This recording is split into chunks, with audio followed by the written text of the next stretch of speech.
ಅಂತ ಒಬ್ಬ ಮದುವೆ ಗಂಡಿದ್ದಂತೆ.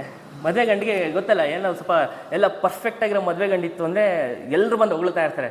ಸೊ ಏನು ನಿಮ್ಮ ಮನೆಗೆ ಎಂಥ ಅಳಿಯ ಸಿಗ್ದಾರಿ, ಎಷ್ಟು ಓದವನೇ, ಎಷ್ಟು ಚೆನ್ನಾಗಿದ್ದಾನೆ, ನೋಡೋಕ್ಕೆ ಎಷ್ಟು ಚೆನ್ನಾಗಿದ್ದಾನೆ, ಮತ್ತು ಎಷ್ಟು ಒಳ್ಳೆ ಗುಣವಂತ, ಎಷ್ಟು ಒಳ್ಳೆ ಸಂಸ್ಕಾರ ಕಲ್ತಿದ್ದಾನೆ, ಹಿಂಗೆಲ್ಲ ಫುಲ್ಲು ಹೊಗಳ್ತಾ ಇದ್ದಂತೆ. ಅವ್ನು ಮದುವೆ ಸೆಟ್ಟಾಗಿಂದ ಹಿಡಿದು ಮದುವೆ ಆಗೋರ್ಗೂ ಹೊಗಳ್ತಾನೇ ಇದ್ರಂತೆ.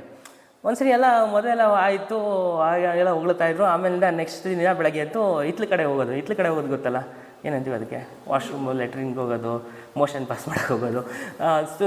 ಏನಂತ ಹೇಳಿದ್ವಿ, ಒಂದು ಅಫಿಷಿಯಲ್ಗಳಲ್ಲಿ ಶಿಟ್ಟಿಗೆ ಒಂದು ಪಾಟಿನ ಶಿಟ್ಟು ಮಾಡೋದಕ್ಕೆ ಹೋದಾಗ ಆಮೇಲೆ ಎಲ್ಲ ಮುಗಿಸಾದ್ಮೇಲೆ ತಿರ್ಗಾ ಹೋಗ್ಬಿಟ್ಟು ಇವ್ನಿಗೆ ಅನ್ಸಕ್ಕೆ ಶುರು ಆಗುತ್ತೆ, ನಾನಿಷ್ಟು ಒಳ್ಳೆಯವನು, ನಾನಿಷ್ಟು ಭಾಗ್ಯವಂತ, ನನ್ನಿಂದ ಈ ಥರ ಅಸಹ್ಯ ಬರೋಕ್ಕೆ ಚಾನ್ಸೇ ಇಲ್ಲ, ಇದು ಹೆಂಗೆ ಬಂದ್ಬಿಡ್ತು ನನ್ನಿಂದ ಇಷ್ಟು ಅಸಹ್ಯ, ನಾನು ಇಷ್ಟು ಒಳ್ಳೆಯವನು ಅಂತ ಅವ್ನಿಗೆ ಈ ಭಾವನೆ ಬರುತ್ತೆ. ಆಮೇಲೆ ಫಾರ್ ಸರ್ಪ್ರೈಸ್ ಏನಂದರೆ ಆ ಶಿಟ್ಟು ವಾಪಸ್ ತಿರುಗಿ